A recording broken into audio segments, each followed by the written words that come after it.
Yep, I got you, I got Dave, I got Brenna. Okay, Yep, we're good. we're ready, we're good to start. It's 6 o'clock. I'm going to call the meeting of the Acton School Committee, January 13, 2015, to order. Before we start, I just want to mention that we're making some adjustments to our agenda. So if you look at the agenda, it doesn't look like it used to look. It's because we're making some changes. One thing that we voted on was to do a consent agenda where we bulk and bundle a whole lot of items together and vote on them as a whole. And then if the committee has anything they want to ask anybody that's in that bundle, there's a chance for us to do that afterwards. And we've also added the Pledge of Allegiance to our agenda, and we will start with that now. Let's please stand for the Pledge of Allegiance. I pledge allegiance to the flag of the United States of America and to the republic for which it stands, one nation, under God, indivisible, with liberty and justice for all. Are there any adjustments to the agenda? Yes, we got a couple over there, and then I'll, go ahead. One of the adjustments is, did you want me to do yours? Yeah. We'd like to move our celebration of learning up a little bit. Travis has a long ways to travel, so if we could move that. Okay, we can do that. Has it changed from what was?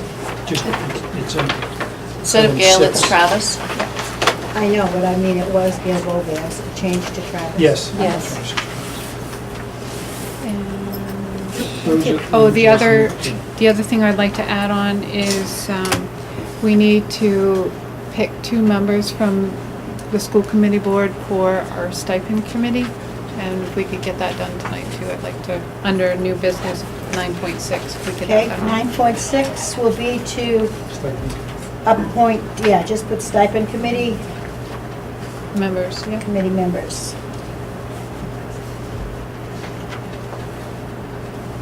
And we don't have the actual budget overview in there, but that would be, that's actually what 9.4 is. 9.4 is actually Dash, the budget is time, intro or whatever. budget overview. And we're gonna move 9.2 to, And to move the gate, that's to move, 9.2 to the executive session, we're gonna do that. yep. And take 9.2 out of the new business and move it to the executive session as it relates to personnel. And so where do we want to put celebration? And If the why don't we public put, comment. why don't we put it right after, between 4 and 5? That's not gonna take too long, right? Okay. So we'll move item 6 up to make it number 5.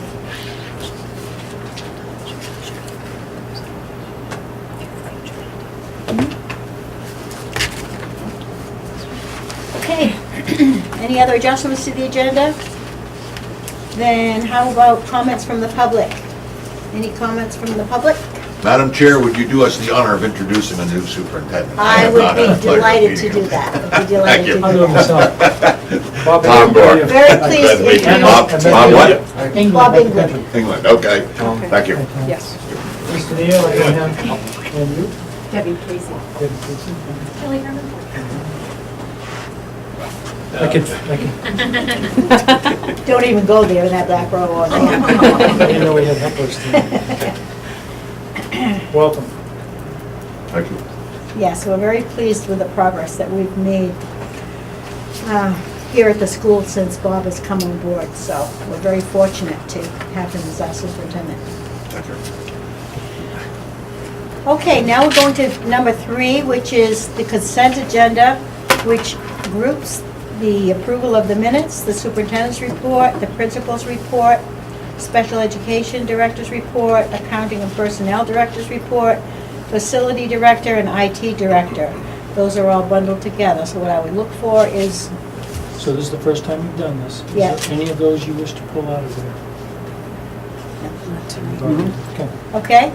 So I'll have a motion to accept those reports. I'll make a motion to accept all the reports. Second. And the minutes? In the minutes. Second. It's been moved and seconded, moved by Mary, seconded by Diana, to accept the consent agenda. Or And that. all of those in favor? Okay, so now, under number 4, any of you, I know this is a new system for all of us, but under number 4, anybody on the board has the opportunity, if there's anything that you want to ask from any of those reports that were listed up there, or if you have any questions. And I think, Trish, you had something you wished to add. Was it you? No, I got it.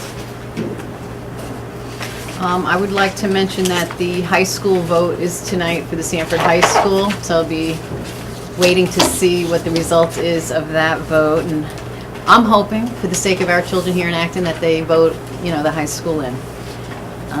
The other thing is, under technology, did I see him today? He's back there. Oh, he's way over there. That technology plan, is that a committee or is that a policy? What is that gonna be? Well, the technology plan is something we've been doing since, You got here. the dawn of MSLN. But is that a committee? No. The technology plan is just a document that writes out our 3-year plan. I form committees to review it, modify it, and now it's just a matter of fine tuning it. But we're gonna see that and vote on it? That's my question. Or I that's not a don't, I don't think vote? it's ever been voted on by the board. I don't think it's online, it's available online. It's just needed by the state Okay, for E-rate funding and other fiscal, okay. No comment. I just didn't The know. amounts of money that we In give to bigger the districts, state. quite often, they will form a committee, a representative or two from multiple buildings, one from Right. administration, usually one from the board, and they'll work through that process of developing that technology plan. That plan then will be, sometimes it's gone to a board, sometimes it isn't, and it's just basically laying out, like a strategic plan does for your overall district, Okay. it's dealing with I know.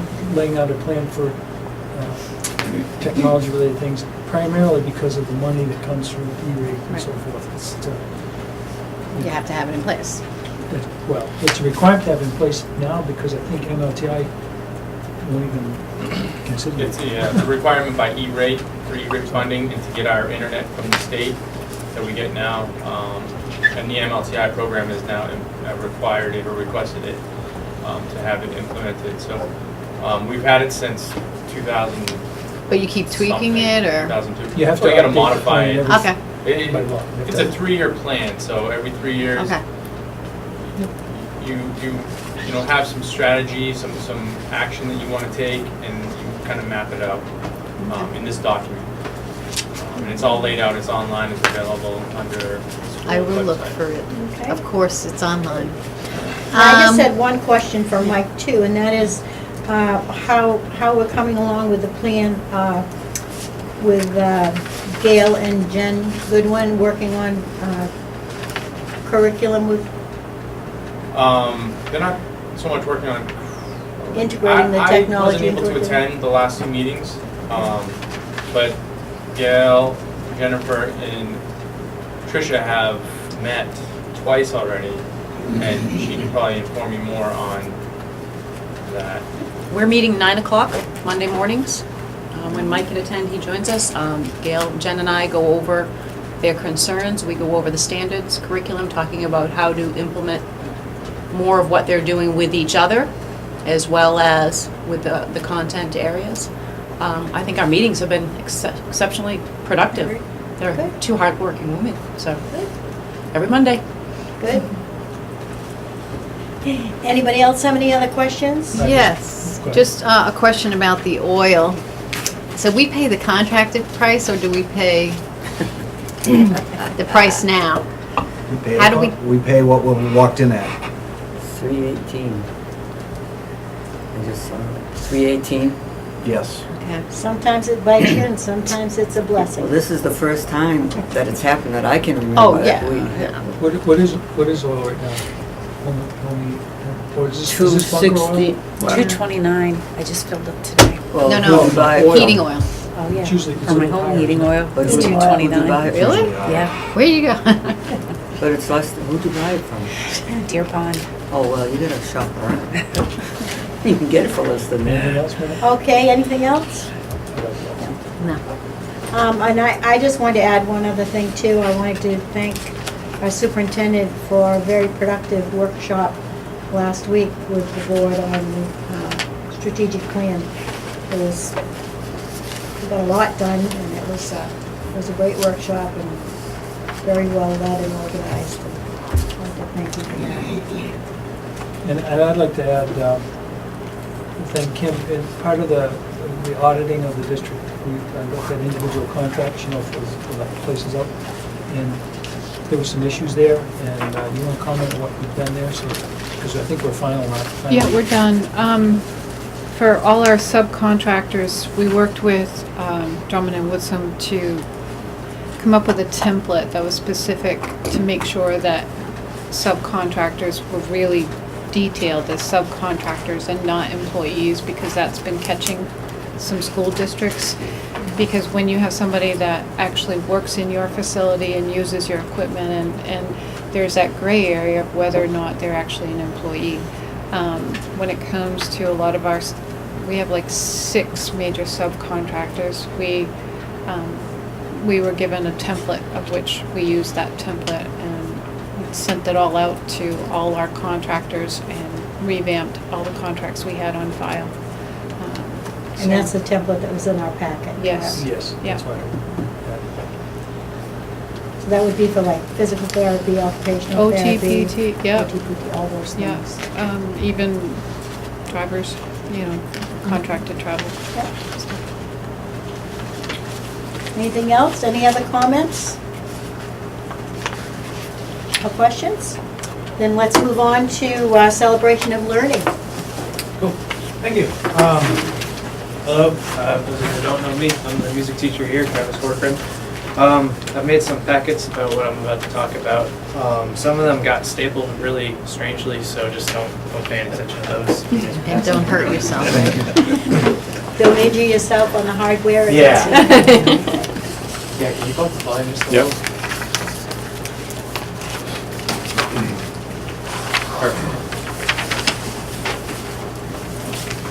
So this is a project that I've been doing with the 6th grade. I started it last year, and it was pretty successful. Since then, GarageBand has been completely reformatted. It's a whole new layout. The sounds are all different. The buttons are in different spots, and everything works different. So it was kind of a learning curve for me this year to kind of catch up with the new GarageBand.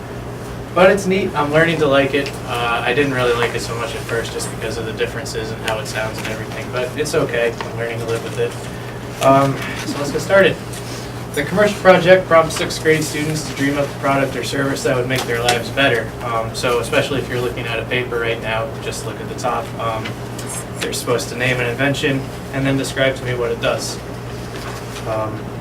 That's the first class or so for them to kind of dream up an idea and really think about why it's useful or handy for them. Next, we continue down the paper. I show them my sample project because of course I would do one for them to see what the final product looks like. So this is the pitch that I wrote for them. The messless desk. Are you sick of clutter all over your desk? If you're like me, you just don't have enough time in the day to keep your things as neat as you'd like them. The messless desk organizational system clears clutter, files paperwork, sorts odds and ends, and keeps your desk looking fresh. Get your messless desk and start using that space today. So basically, we're not really looking for a 5-page essay here. We're just looking for a paragraph that takes about 20 to 30 seconds. But for some students, that was really another struggle for them to fill out all 8 or 9 of these lines of text. They like to just use short sentences. Then we go down to the next spot, and we're looking for some different adjectives that they can think of that would really show what the music's going to sound like. If they're they're going for an exciting commercial, they obviously want something with a little more spunk to it than, scented candle commercial. And then finally, we're just gonna list a few instruments and sound effects that they think might go well with that sort of product. Then we spent another day or two going over how to use GarageBand, because in 6th grade, students are brand new to GarageBand. They haven't had laptops before, and what they can do in the computer lab as far as GarageBand goes and creating things as a class is a little more limited than when they have their own space on a laptop. So we go over the ins and outs and how everything works. GarageBand, if you don't know, comes on every Apple computer. It's free. It just comes with the computer. It's a pretty nice program. Very different than it was last year, though. Once they've completed the project, this part is new this year. We record right into the computer the sales pitch, so they don't have to do what I just did and talk while music's playing. They actually have it recorded right into the program, and then we just mess around with the volume levels a little bit, make sure that we can hear them, and that's the whole project. And they present it for the class. So we're really focusing on the creativity standards here. The first one that you can see is MU.CR3, standing for Creativity 1.6. The 6 stands for 6th grade because we have standards from grades K to 8th grade. So they're evaluating their work and then applying the feedback that I give them. What could you do to make the song a little, flow nicer, or sound a little different here or there, and then they make a few edits. The second standard is in that same strand, creativity, and it's about presenting. So the final requirement is to present it for the class, which again is pretty easy. They don't actually have to get up in front of anybody. All they have to do is give me their computer, I plug it in, it goes. So if you're interested and have a few minutes, I could play some samples for you. I have 2 from each class, so 4 total. Would you mind just, for everybody's purpose, people that maybe don't know what GarageBand is, just tell them what GarageBand is? Yeah, actually, that's where the samples are, so I can show you, do you one better. This is GarageBand. It looks a little daunting at first, but if we start a new project here, there's all these different options. So for these guys, I have them click on Empty Project, because we're starting with nothing. So we start on an empty project. There's, okay. So we're gonna be working with software instruments first. So we hit create. We don't use this for that project. Then they can go over here to all the different loops, and these are all the different sound effects and things that they use to actually put their song together. So we go through, and these are the different instruments that they would list for their project. So if we want to be something a little rocking, we can go through and sample different sounds until we find the one that sounds just like what they want. So this is another class or two where they just kind of goof around for a while listening to all of them, because it's a little overwhelming how many different effects there are. There's almost 1,600 different sounds here that they can combine together to make one song.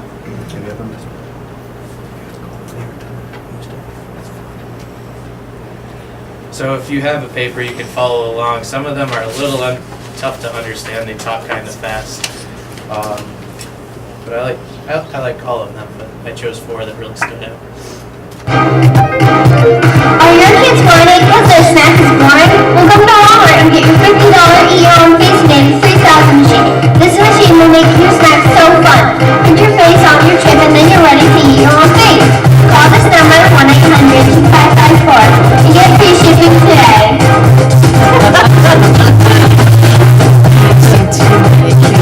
You set them up here. So as you can see, if you look over here, most of her volume levels are a little bit below what her talking volume is. And you can see now, as I'm talking, these green lines are moving. And that's the microphone just picking me up right now. So it's really easy for them to just go in and record their own stuff here. On the back side of that first one,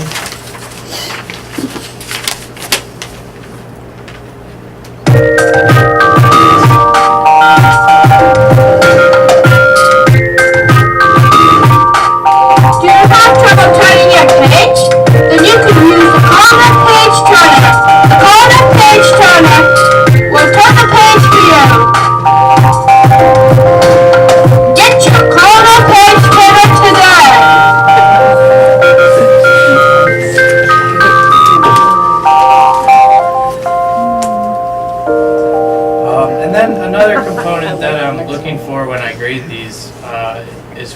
and to really have things neatly done in here. So you can see these tracks at the bottom, there's nothing here, or this one, but it's so far beyond what he's, finished product here. So that's just extra stuff, and that loses a few points. But the substance was there. It was nice. The recorder silencer. The recorder silencer stops little siblings from annoying older siblings. It's just a little clip that clips onto your recorder and makes it silent. When you order the recorder silencer, you get a lifetime warranty. So go home, beg your parents, and get the recorder silencer. She has siblings in the 3rd grade that are working on recorders. I guess she doesn't like it so much. And this is another instance where she should have deleted some stuff, because this is just extra at this point. It's not really adding anything to her commercial. And one final one.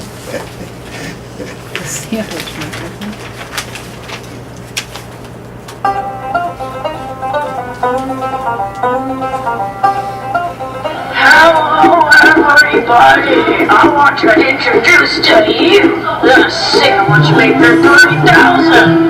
It makes sandwiches in a snap, any kind, anywhere. And now for the travel edition. Delicious. But don't forget, if you buy, then I'll sell.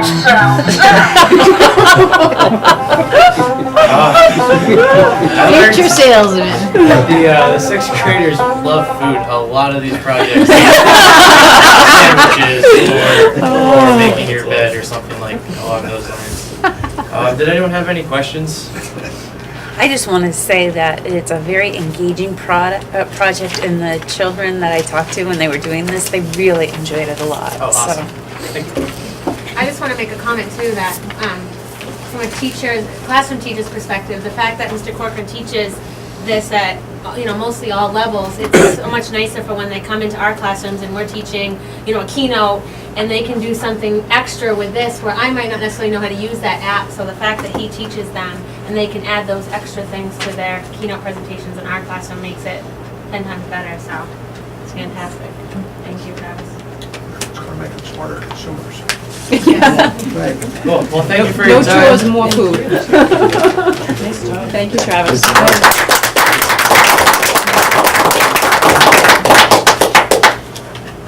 Thank you very much, and we want to thank you too for the fine performances that the kids put on. Last board meeting, we set it a little bit early so that we could all go to the concert afterwards. Yeah, and, I'm glad you were able to make it. That's obviously another really big part of what I do here. So it's good. It's good to see the kids in action and awesome. to see such great community support for that. It was a standing room only. Yeah, I've never seen the gym more packed. Cool. Well, thank you. Have a good night, everybody. Thank you. Thank you.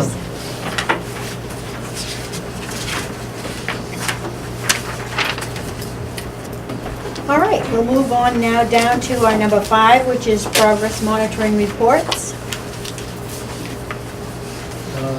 Strategic plan update? Yeah, I just have to keep them.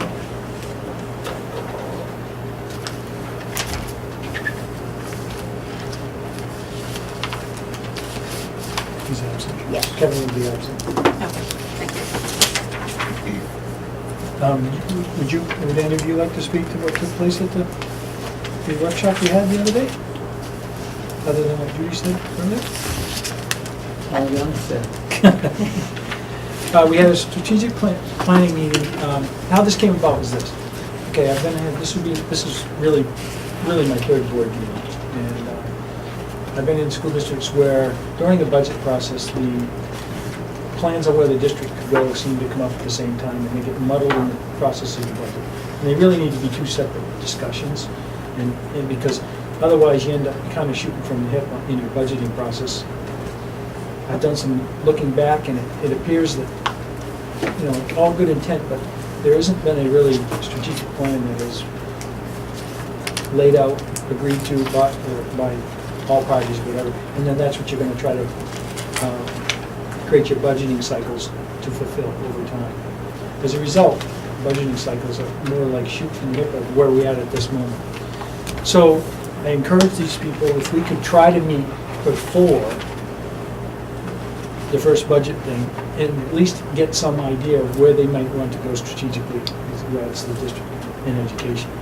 And so, we, last year, Mr. Aldrich and I don't know who, I first asked for a background on history and how you came to where you're at with what part of a strategic plan you currently have.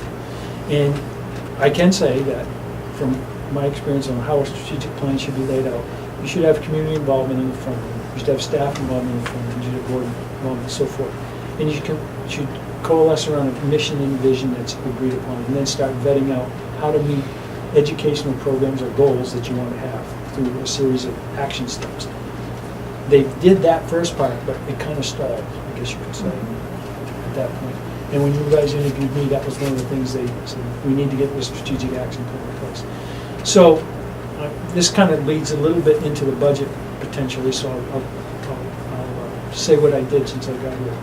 First thing I did was recognize there's some things the board shared with me that seemed to be dominating issues, at least at the latter part of last year.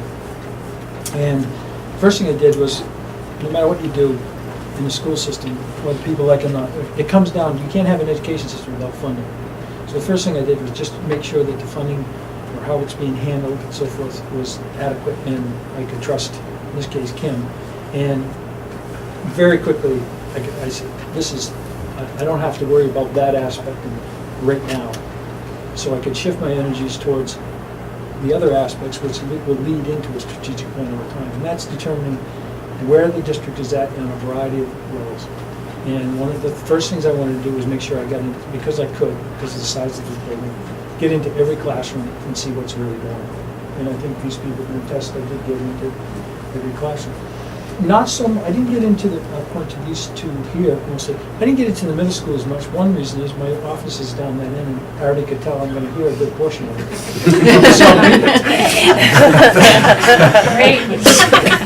But in a good way. And also, that's been the bulk of my experience has been in the middle school, so I kind of understand that nature of that type of child, the children and the teachers' needs in that area.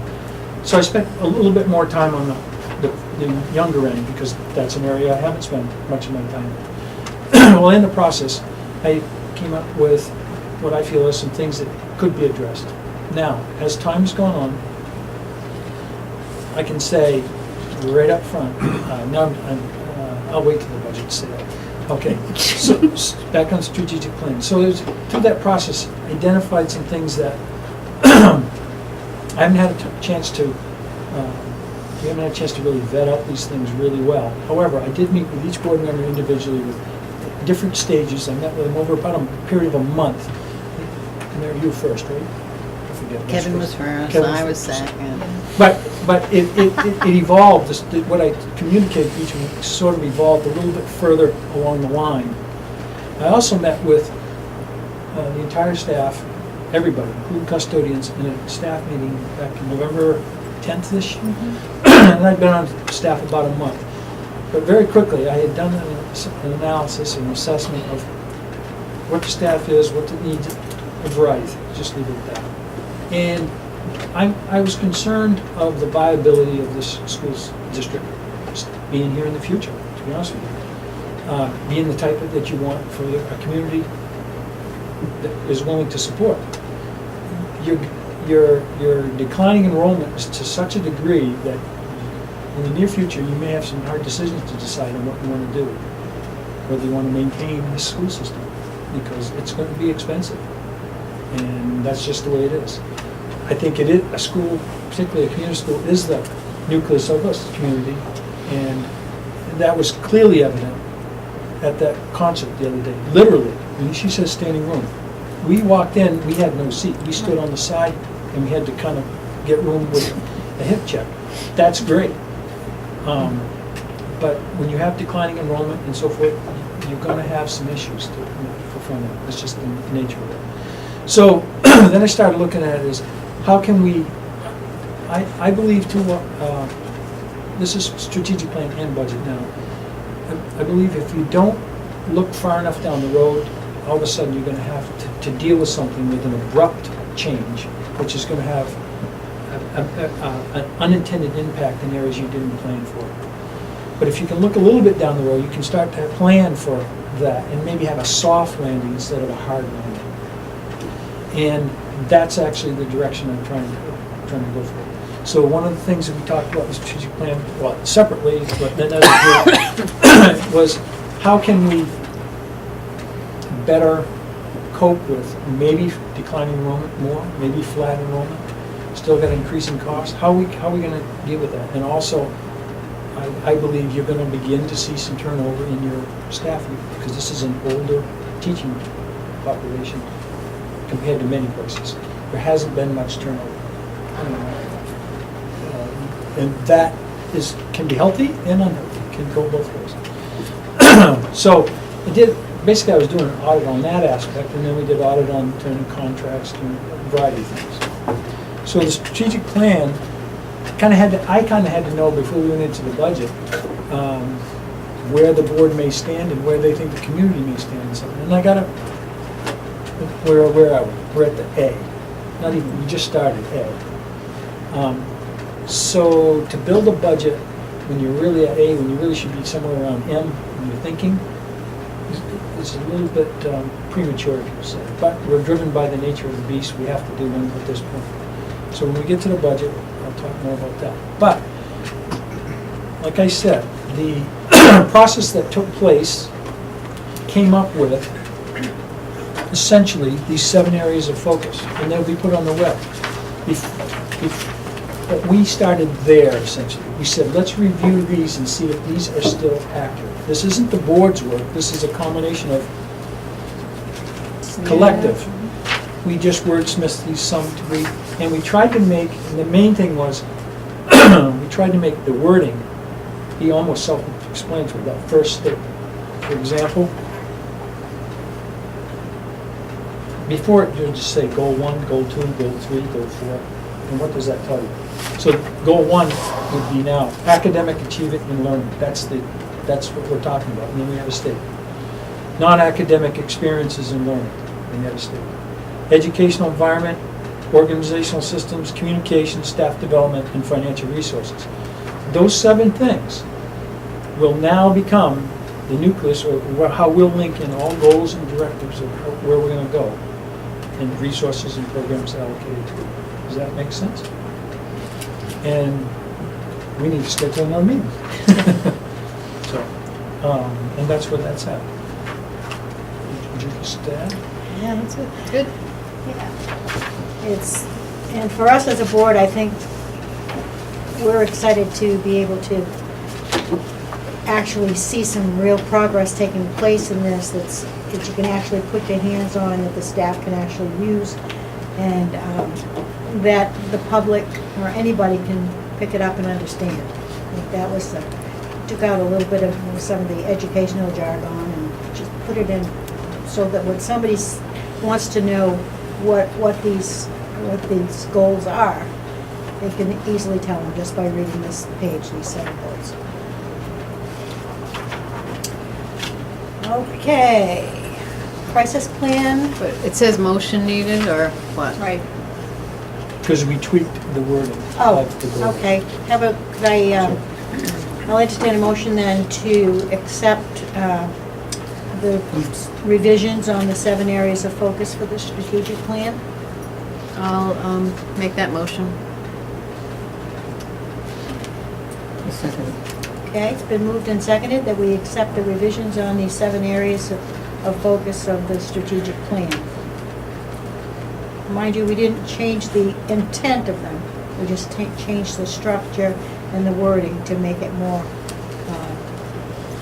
user-friendly for Well, mostly everybody. we gave titles instead of the Yeah. goal 1, goal 2, goal 3. We made a title. We hardly changed anything. Yeah, you tweaked it, really the first one a little bit, because you had notes that you wanted to remove the, quote, national standards, and you wanted to have local standards for content and so forth, instead of the national. That was the main biggie. Any other discussion? All those in favor? So moved. Okay. Crisis plan. I didn't get a chance to do the final tweaks. Okay. We'll table that till next time then. And committee reports. Long-term planning committee, We didn't meet. didn't meet, okay. Policy committee, Well, we met, was it the 8th? We met twice since last Yeah, week. twice this last time. And revamping, and through large help from Kim, try to reorganize this book from policies back from 1987, 1988, goes section by section, slow going. what those of you who might not be familiar with this need to know is that every year, the state hands us down mandates for new policies. Yeah. Something new that's come up that has to be added to the book. And also update some of the policies that we've had maybe 10 years ago need to be totally tweaked in order to fit what our needs are today. So the policy committee has their work cut out for them. They've been doing a great job going over. Kim organized them for them section by section in the policy book, and they're taking a section at a time and looking at it and doing the updates. So they will all be dated that they've been reviewed, even if they don't need to be changed. So that, and they'll all be online, so that you can go online and look up any policy that you need to look up. If you have a question about what one of our policies is in the building, then you can just go online and look them up. Anything else? The intent is to have a, one location where you'll see basically revision dates and stuff, so you'll know when these should be revisited. Right now, there's no way to tell what should be done when. So it's to systemize the process so they're always kept correct. What do these apply to, if I can ask?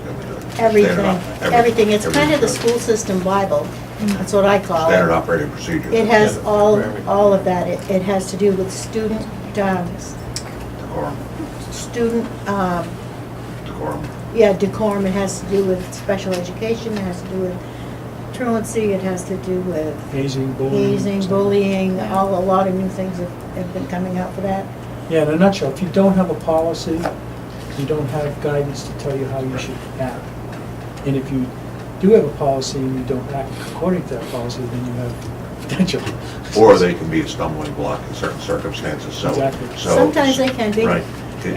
I assume there's a mechanism in here to reconsider a policy in the event that you find a stumbling block, or? And that's what's going on right now. Okay. Yeah. Thank you. And you should know that Maine School Management has a recommended list that every school district should have as a minimum. And then suggested policies related to that, and then you tweak them to fit your. And they also provide templates for a lot of the policies that can just be tweaked to fit your own district. Because, everybody has their individual needs. Thank You you. want to add anything, Kim?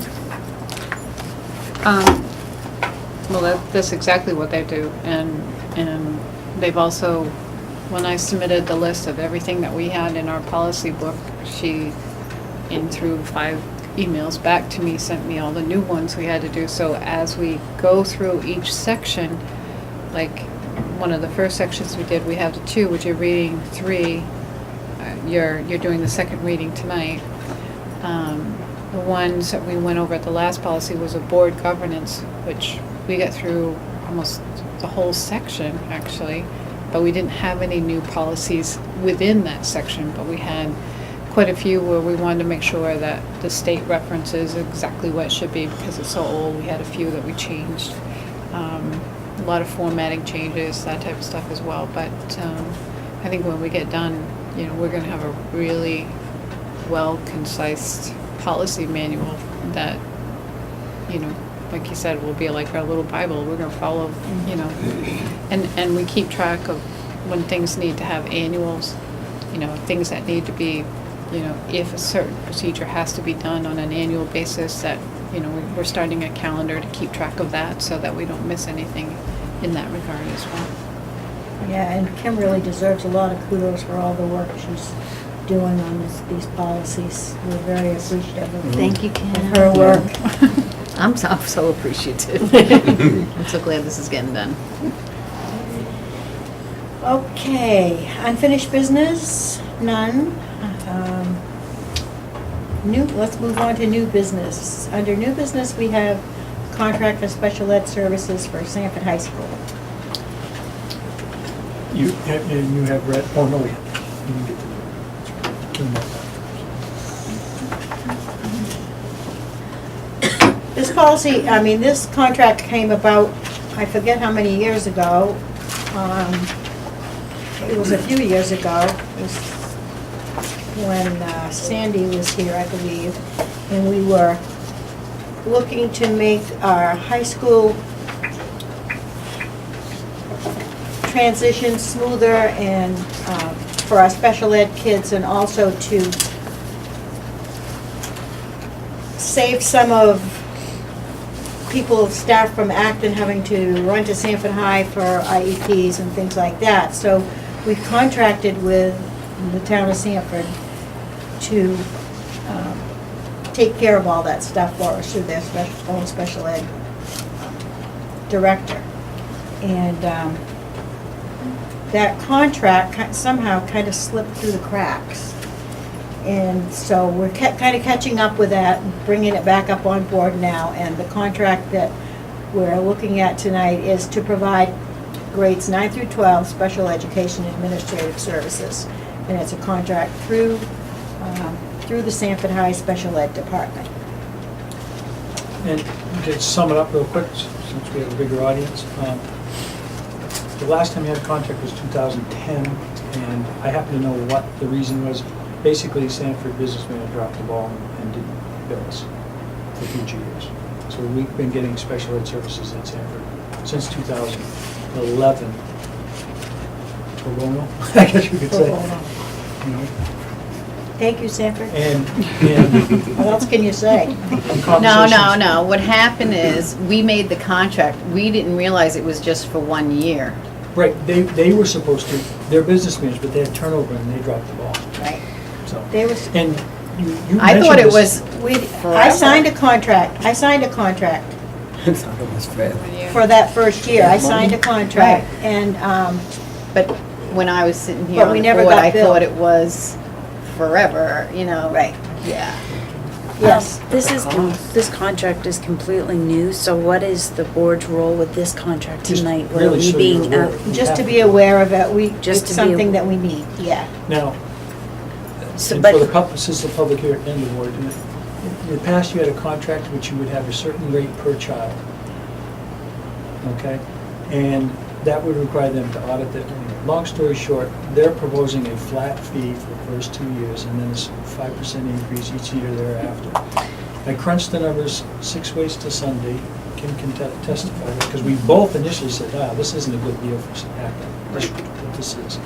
And then after I did the numbers and projected out through basically the special ed enrollments that are starting right now, kindergarten up through, this is essentially a flat cost, assuming we don't have much increase in special ed needs, additional identification. This is essentially a flat cost from this point for the next 8 years. I don't think it's too bad a deal. It's maybe a little high on the front end, but not much. Not really, because our initial contract with them was for $10,000 for that first year. And we've had, 25, up to 25 we've had children. those services free since then. well, I just wanted to ask, because it says, as a board, do we vote on this contract? Or it says the cost will remain for 2 years? Who makes the decisions to keep this contract? You have the prerogative right here, if you don't agree with these terms, to tweak these. I'm recommending, I think Kim would concur, this isn't bad. Because, I haven't seen this contract, and I'd like to take some time and read through it before any decisions. I'm not sure how the rest of the board feels about it, but Well, why isn't it per student? Because if we have 10 1 year and 5 the next, I'm just saying, the cost would be cut in half. Why not per student? That I wasn't think- the way the original contract was. It was pursued, the original It contract. was per student. Yeah, because up to 25 students. I think the reason they want it this way is so that it's easy for them to determine their budget from year to year. number one. It will be easier for us also from year to year, the guys, because it's going to be essentially, it's very incrementally. I'm just saying, if we just have one kid going there, we're gonna pay $15,000? Yeah. I don't think that's right. But we don't. And you know we're not gonna have just one In fact, kid I go there. mean, I'll say it here in public, I'll predict, Kim probably agree, that we'll have more than 20 and they won't know it I just at the high school level. want to go back to this contract, so, because it says right here on line number 8, that Sanford and Acton agree that this agreement will take effect on January 15th and will continue annually, but I'm feeling a little bit We can change the date. Okay, because I'm feeling really uncomfortable that I'm just getting this contract tonight and I haven't read it and I just don't feel comfortable making any decisions on it until I take a chance to read it and digest it. I'm And not sure how other people on the board are feeling. Basically, I'm all set with it because it's just an extension of what we've been doing since 2011. They handle all of the administrative work for our special ed kids. If we still needed a student to go and out of district, then it would come back on us then. We would still send that student to the out of district placement. That would be our responsibility. But while they're in the Sanford High School system, their needs are going to be met and their IEPs and all those things are going to be done through the special ed people at Sanford, the special ed director. Yeah, Yes. just that it fluctuates from year to year. We may have 6 going, we do have six or 7 students going up to the high school next year. We had 2 last year, so it is going to fluctuate, but that cost is for all students at all grades, so it's not just for the students who are going this year. Does that make sense? It's not for... Yeah. And I guess too, for me speaking is, I only joined the board in July, so I'm kind of learning as I go in this role, and I personally just do not feel comfortable signing off on anything until I have a chance to digest it and read it. So fine. if we could possibly table this until the next meeting if we have to do any type of voting on it, I'd really appreciate that. Sanford going to be happy with that? Well, Are they- they're in their they're- budget cycle too. That'd be the only thing. Because our next meeting is February. Put it this way, they wouldn't even gotten anything this year if it didn't come out. Because looking at the calendar, our next board meeting is February 10th. That's only a couple weeks away, and I feel comfortable at that time, so. That's fine. So we'll table that. Well, I don't know, can't we somehow reduce that number? I'm just saying, like, who said 5%? You know, But this where is- did these numbers come from? I guess. Combination of them and me talking between the two of us. And you couldn't get a better deal? I defer to Sanford. And didn't you hear him say it wasn't a I deal? think if I, How many students do we have That's up what there I- right now? that's what I was going to try to. Or I guess I should say, in the 2015, 2016 year. Okay. This is the projected enrollment over the next till 2024. 20, 23, 20, 23, 22, 17, 19, 20, 18, 15.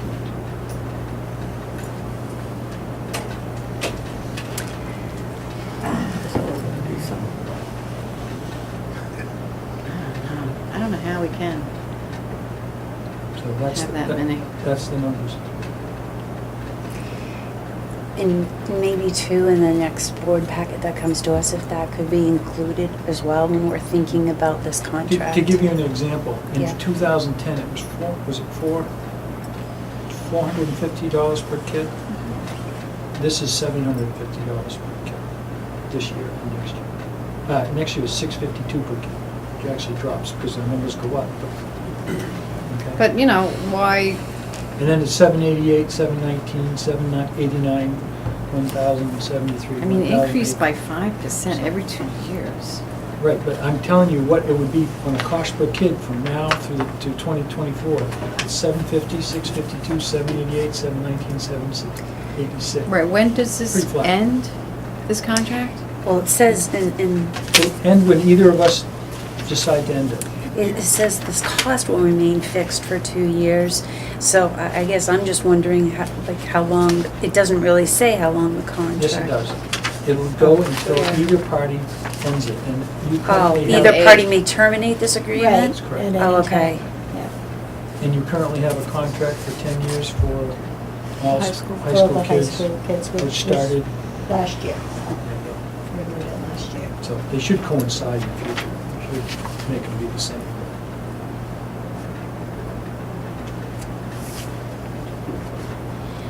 Okay, so did you want to make that a motion, Diana, to table this? I would, just because I would like to feel more knowledgeable with what this contract says and what it means for our students. I just need a better understanding and more time.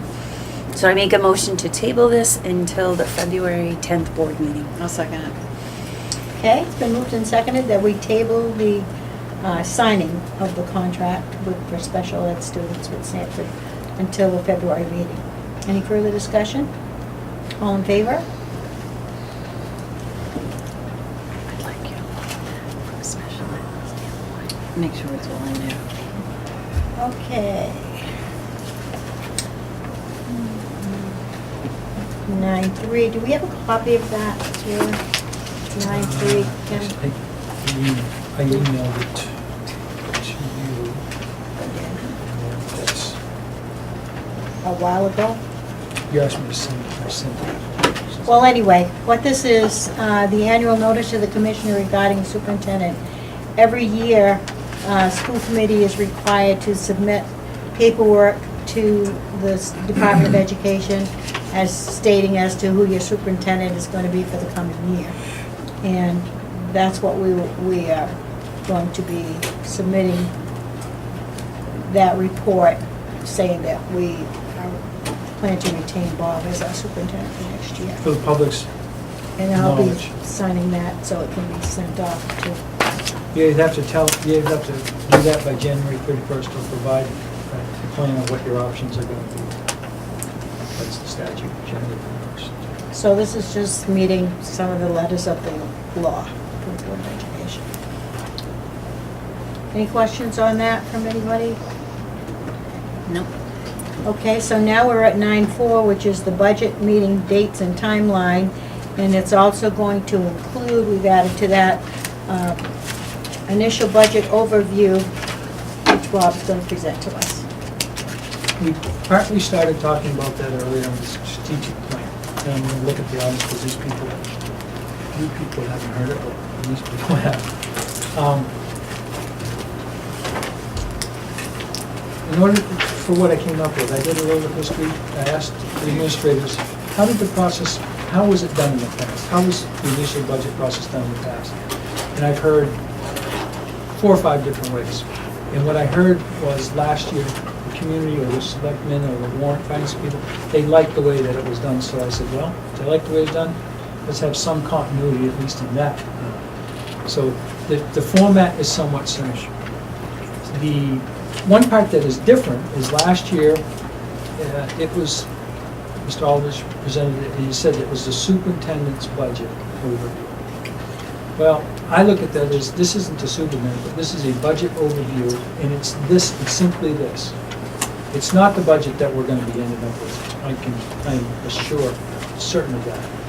But we need to have deliberations about the parts within that, or the board does, deliberations on what they want to do as it relates to possibly the strategic plan. So this is purely an exercise of, this is what the budget was this year, this is what it will be next year.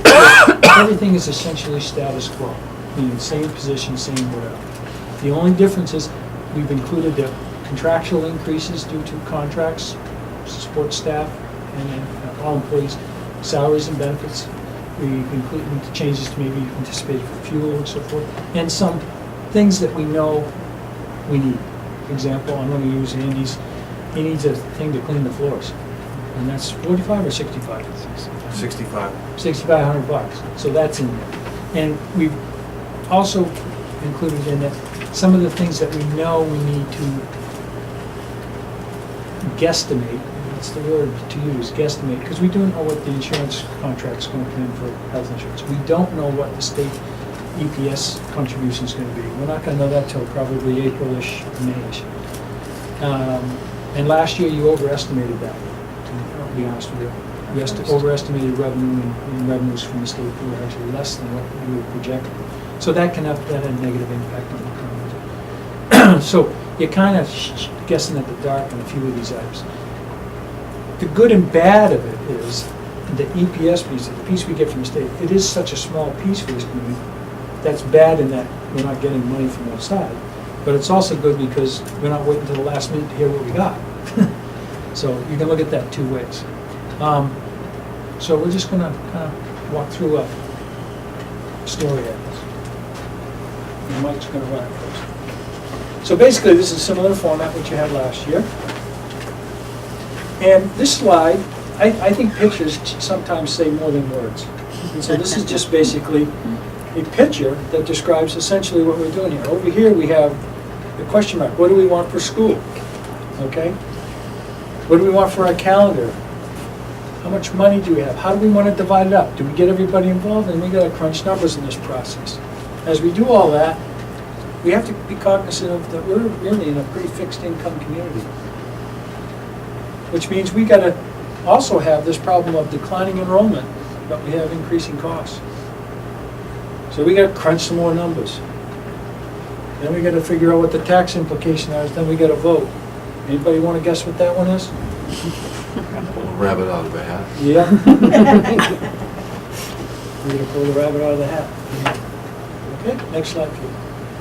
And this one, again, I'll just go with the pictures. We had to figure out, well, I had to figure out where we're at, look at it close, ask lots of questions. That's the assessment. And then we had to look down the road a little bit. And what is the inevitableness that's probably facing this community with regards to this school? And how do we plan for the soft, remember I talked about a softer fall instead of another fall.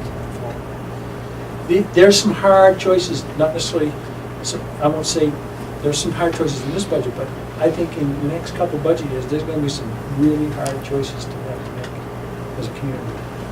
Okay? And do you wish me to read those, or can you guys kind of skim them yourself? Okay, I'm going to use the icons to help. Are we ready for next? So we got choices coming up. We got a bunch of people that got to come, the community, this is where it comes in the strategic plan. The community comes together to figure out what they want to have for a school community. We have wants, likes, needs, and we also could have another button if I could have found one, desires. Okay? Then we got to figure out, can we crunch numbers, can we afford it? And then we got to have some type of balance to the whole process. Next slide. So, this is what should be in place already, 2 years ago, 3 years ago, revised periodically, reanalyzed.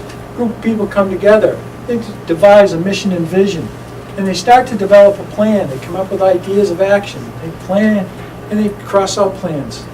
And then they have to act on that plan. In this case, act on that plan. Oh, yeah. And that, if you don't know what that means, that's a wink and a smile in the text world. And then from that plan, we come up with programs. How the people are going to be, the resource we're going to allocate, and then we start the budget. And then we hope, looking on using these things here, we hit our target. In this case, student results. Next slide, please. But the realities are this: we cannot stick our head in the sand. We likely can't go for some of those things that we think we might be able to go for. If we think this out well, we have a plan to get up that road and over that mountain.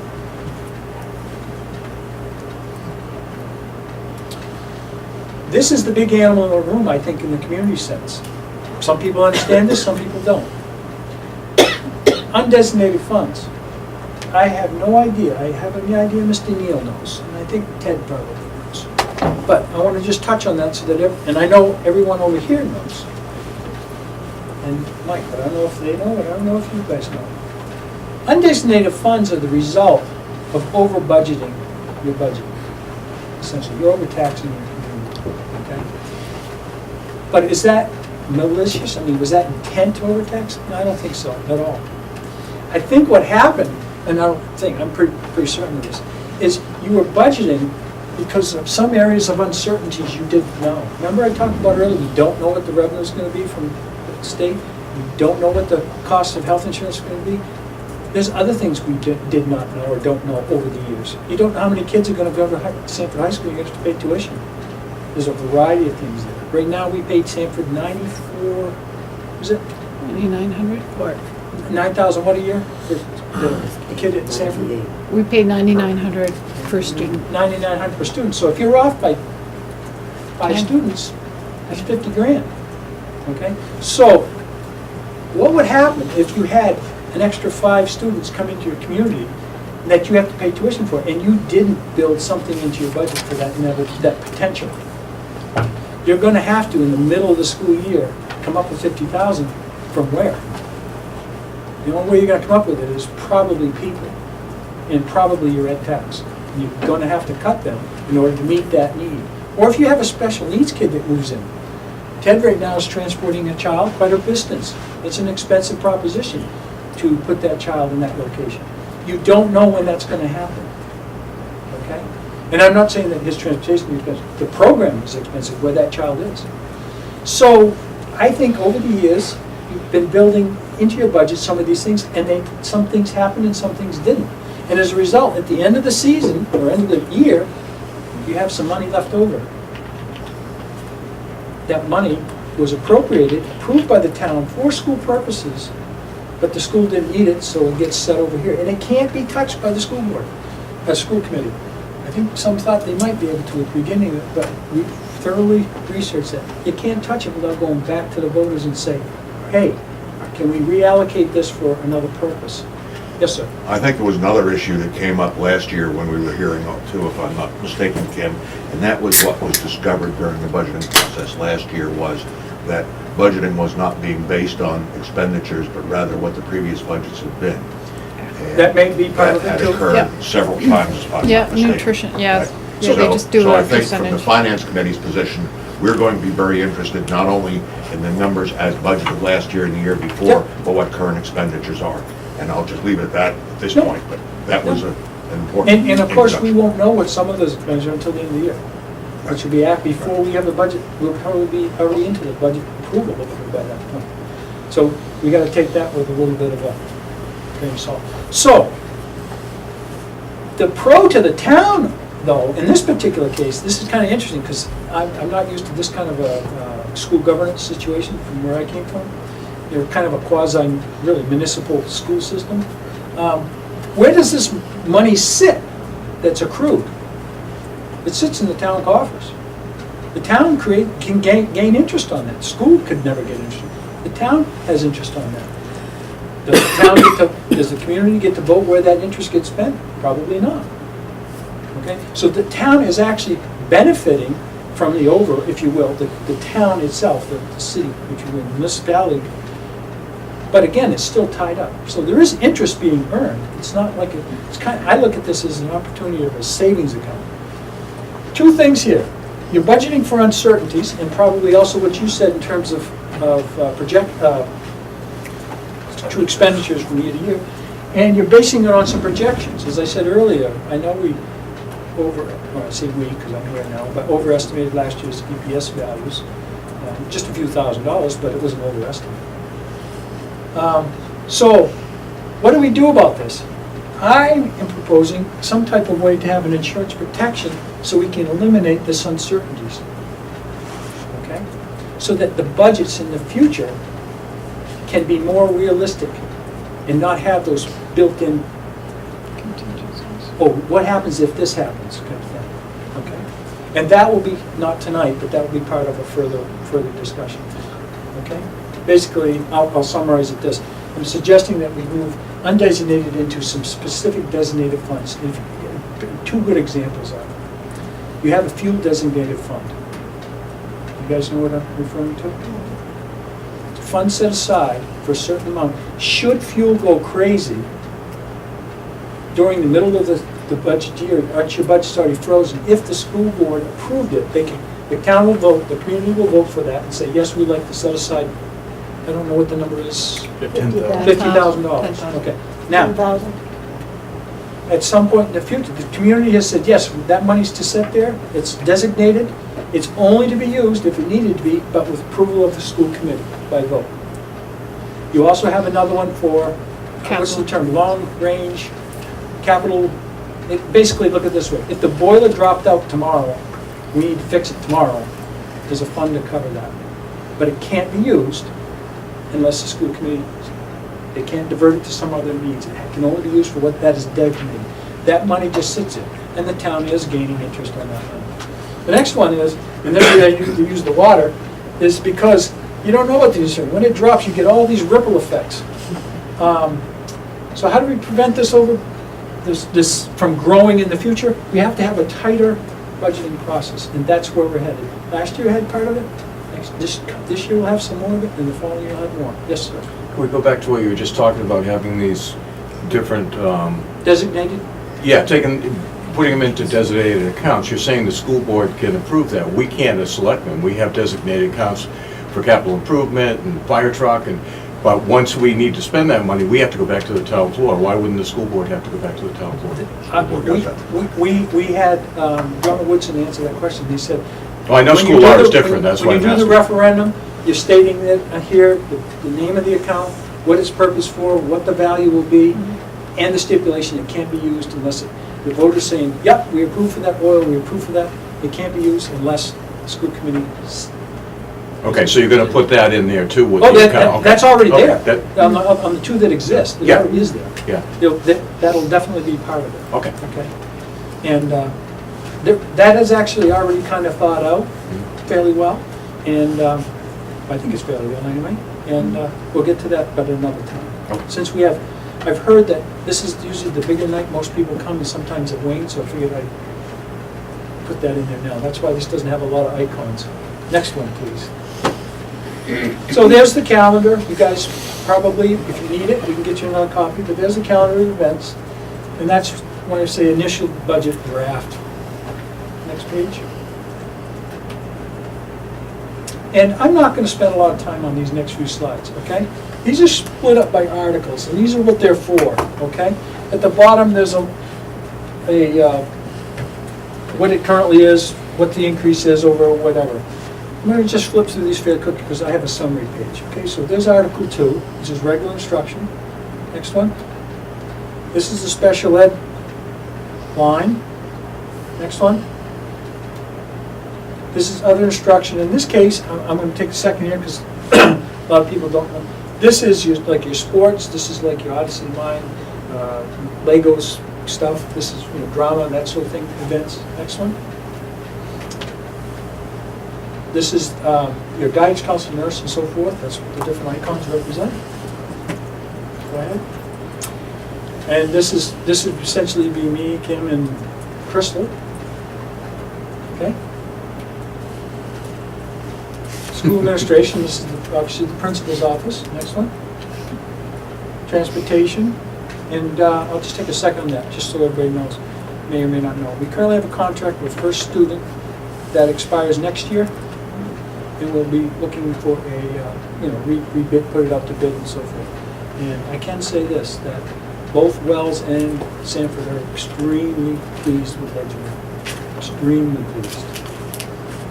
I can't put enough exclamation point. And First Student is nationwide, right? First Student's nationwide, but the issue is, when they had the Sanford contract, they had a facility in Sanford for maintenance and so forth. They no longer maintain that. It took literally, I was here a month, it took till like end of November, Trish? Longer. Before we actually had radio communication between the school and here. Between buses. I sent, I think, 2 different letter communications that, you're in violation of our contract. We may need to open this up. And I will say, to this, now it is okay. And I said, we can't have this when we're going into winter. So, at the moment, things are fine, so I think we're still going to continue with Concord Police. The operations. Next one. Debt services is really nice to see if we've been frugal. Nutrition. And this is basically the summary. This one here, when I did my snapshot on this one, this should say regular education, okay? That was the very first slide you saw. This is the big piece, 67. So that blue is that blue, okay? There's what we're saying it is, when I said initially, and this kind of addresses your point, at the current what the budget was and just moved it forward, and what are the few things? Now, I have 4 different scenarios of what I would propose, based on certain conditions, and that would change this number in a different direction, okay? But this is what was presented last year, was boom to boom. And I was telling Kim, I really don't like doing it this way, but I felt for continuity's sake, I would continue, so at least it's consistent. Next slide, please. There's it broken down a little different way, in percentages and your totals and so forth, okay? And we're gonna take this number for the moment to show how this is kind of being driven in the next slide.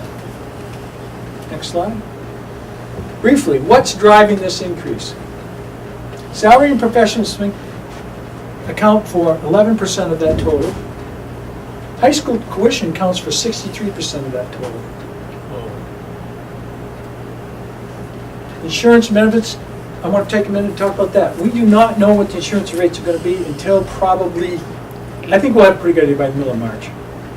It may be later, but I think we'll have a pretty good, historically we usually get a pretty good idea. So we put a placeholder of 3%. And why that? The district I came from, last year we had a 0% increase.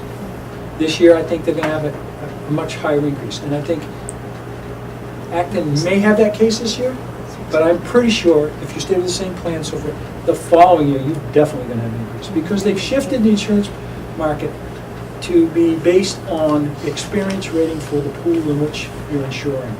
So like for instance, if you have a car, you have a car accident, what happens to your insurance rate? It goes up. But if you have a windshield go out, do they jack your rates next year? Probably not. We've had some pretty, I would say some more health insurance related issues last year and this year than you had in prior years. And that could affect our experience rating, which will in turn affect our costs. Prior to about 5 years ago, the NEA, which is happens to be a plane here, had one rate for the entire state. There was no experience rating except for the overall state. There was some movement, I think it's 5 or so years ago, where I think Portland led the charge in this. They wanted to see what's my own experience rating so I can go and shop from mine, and they got legislative action that forced that to happen. So now, every school system that uses Maine School Management, Maine Education Association for their health insurance is experience rated. And so your rate will directly relate to what your experience is. That's not good for a small school system. If you have one premature baby, that could be a big increase the following year. I know a little bit about this because I used to work for Blue Cross and Blue Shield and handle major accounts for the state of Maine. And I was working for them at the time when the AIDS things was coming on the scene. I was handing out rates of 22 to 30% across the board. And there was no alternative. Every insurance company was doing the same thing because it wasn't unknown. Okay? This is Maine State Retirement. The state shifted more of that onto the local school system to cover that instead of the state. Essentially, that's what that is. Sick days. I'll let Kim speak on that. Just as Okay. this is different, budgeted different this year. That's what I'm saying. Right. Basically, in the teacher's contract, in the staff contract, they're allowed a maximum, teachers get 20, staff get 15, and basically, if every teacher was out all 20 days, the budget right now wouldn't handle it, but we'd have to do it contractually. The current budget, we wouldn't be able to do it. Right. As we've had, operations, we've had a few people out sick, and so my concern is, we need to budget for what exactly it is in our contract that will allow. So that way, I always have enough. I budget it based on if every teacher or every ed tech took the max that they could do, and I averaged a sub at $65 an hour, which is the average, that is what the increase would be overall in the budget. Now, let's assume not one person takes a sick day next year.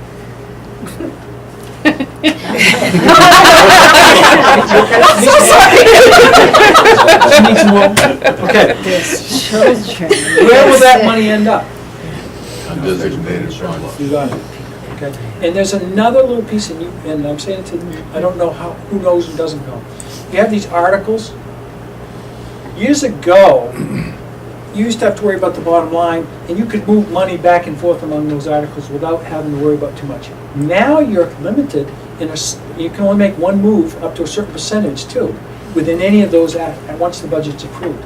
That's also contributed to your undesignated fund, because if every one of those articles had $1,000 left over, or 10,000, whatever, and you really needed to put it down here to maybe, oh gee, if I could pool all those, I could fix that roof this year. I can't do that. You can't do that. Yes, sir. I'd like to make a point here. There is an insurance policy that the school board has, that the town has, so that you don't have to go to that extent, Kim, and that is that the town can always have a special town meeting. Correct. Yes, yeah. If funds come up short for one Yes. reason or another. Right. And I think that the school board would be wise to take a good look at that, just from the point of view of involving people, keeping people involved in the process, and not leaving them with the feeling that there's a big chunk of money sitting over here and the school board can spend it any way they want. Because there is some of that out there now politically, and it concerns me. I have other concerns with respect to undesignated funds too, which we'll talk about later on, but keep in mind that that option exists. And the other option that exists is that in the event that the town doesn't have those funds that they need, the town can always be empowered to borrow based on tax anticipation notices. Borrowing on tax anticipation, it's not a zero-sum game. Saving is not zero-sum. The town, the citizens of the town actually make out better if money is borrowed as opposed to saved in undesignated funds. Okay, I would like to sit down. I won't say any more about that. No, but I would now, like to be educated. But that's true. Okay, I'd like to be educated. Because where I came from, where you didn't have the 5 communities kicking into one thing, Right. it's handled in a different way. And that's the frame I'm used to, so. Anyway, I would like to sit down if we could, if you want to come in. Sure. For the town, we were told to keep 3 months of expenses, and that includes town expenses and school expenses in an undesignated fund, which comes out to about 1.7. And we were close to that this year, but then we would take money, excuse me, we took money out of the undesignated fund to do some projects at the town hall and everything else. And then But did you hopefully have to go back to voter for approval for that? To take money out of the undesignated fund? Yeah, for anything. No matter what we want to do, we have to go back to the town every Okay, time. that's what you were trained. Yeah, that's what I was trying to figure out why it was different. So then this, same thing, coursework, and this is the piece that we hadn't been paying, it's been added in. So that right there, just those items alone are 93% of why the number is what it's at. Okay? So I think that's the last slide. Is there one more? Oh. This will come out of the, now when you say new, you get thinking, oh, that's gonna cost more money. Not necessarily. What we're talking about here is what the strategic plan will bear out, where we should go and how we are gonna achieve what we're gonna achieve on education program in the district. So that's it for now. That's the overview. And my door is open. Come in, educate me. I think it's a two-way street. Right? That was great, thank you. Right. And we are going to policy reviews. Judy? I have to leave, but there is one thing I want you guys to know. We are going to put one article on the school town meeting, just to change the ordinance for the transfer station. As you were talking earlier with your changes from the state and everything else, we've got some for the transfer station, and we want to do them before the summer people get here. So that's the only thing the selectmen will be putting on as a warrant article on your meeting. On the school referendum budget. Right. Yeah, so that meeting. And on the town meeting too. Yeah, on the town meeting floor. That's the only thing we're going to have, but I want you guys to know. There's no money involved, we're just changing the ordinance. Okay? All right, I have to go. Thank you. Thanks, Kim. Okay, shall we move on? 9.5 is, and one more thing I wanted to mention before we left that. Did Jennifer talk to you, does a new timeline reflect what they needed to make it work well for the Yes. selectmen? The last day is the 5th. Okay. Those dates were right, right? Yeah, your dates are right, yeah. Yep, Okay. they're right. All right, let's go to the policies for the second reading. That is ACAD hazing and ADF commitment to learning results. Those are both some that we approved for the first reading. Last meeting, I'll look for a motion to approve those for a second reading, to adopt those two policies. And there were no changes last time. Make a motion to adopt those two, the policy of ACAD hazing and ADF commitment to learning results. Second. Been moved and seconded that we accept those two policies as adopted. Now, you're gonna remail these out and have the adopted? Yes. This is all gonna be Yep. all new, okay? We're gonna go through a lot of paper in this process. That's, Yeah. okay, just checking. What I can do is tomorrow I can just email them to everybody, so you'll have it, so you can print it out and put it in your books. Or I can do hard copies, and I can do hard copies. Or Email me. we Yeah, can I'll. just send you an email and we'll just keep our copies here because we're gonna have a lot all of a sudden. Yeah, okay.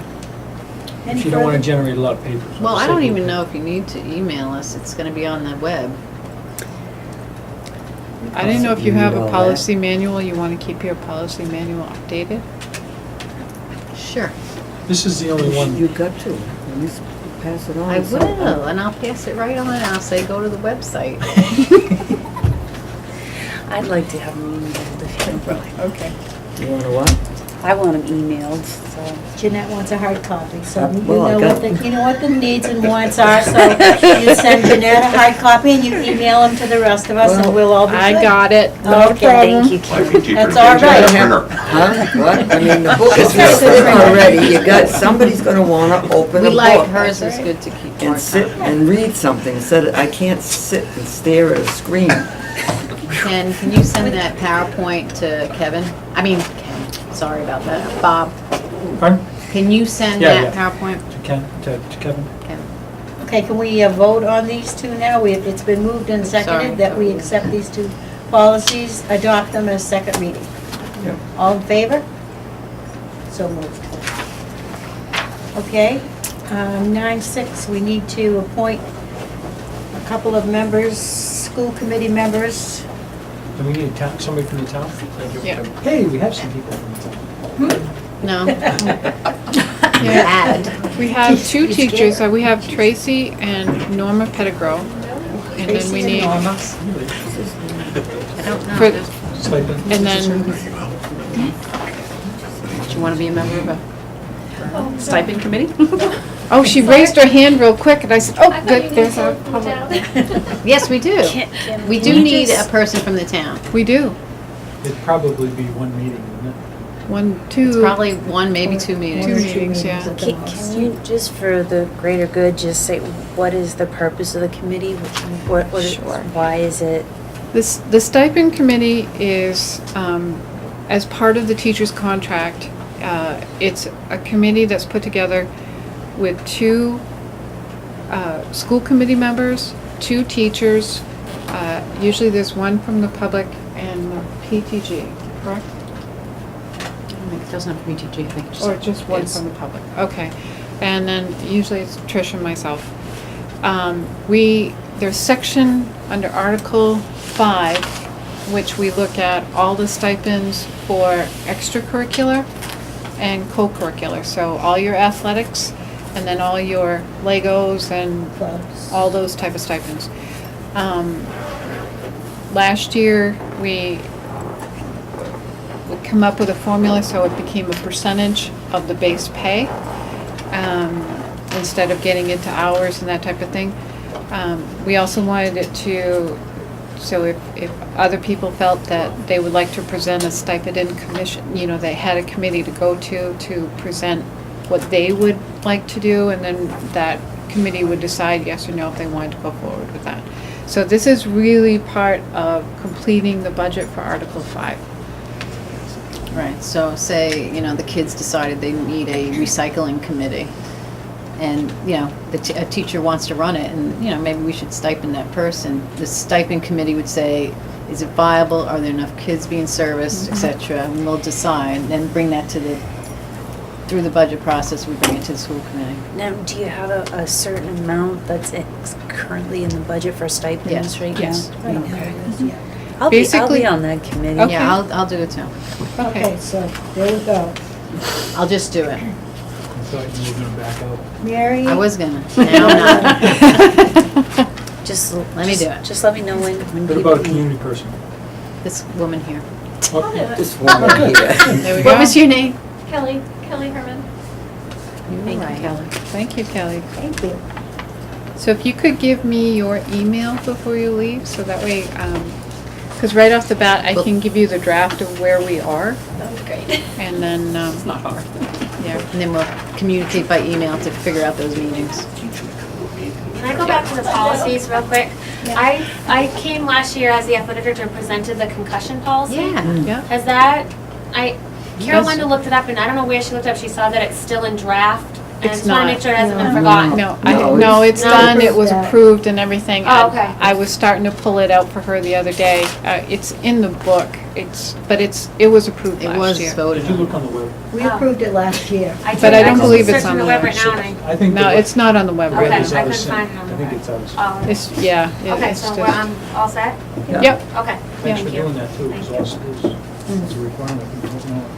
Exactly. All set on that? Mhm. And then I will entertain a motion to go into executive session. So moved. Seconded. Moved by Mary, seconded by Diana. All in favor? Wait, to discuss MRSA dollar sign? No, it's gonna be a squiggle. 4056A. Yeah, it's not supposed to be that. Not a dollar sign. No, it's not yet. No. It's that no, squiggle. It's got that Exactly. thing.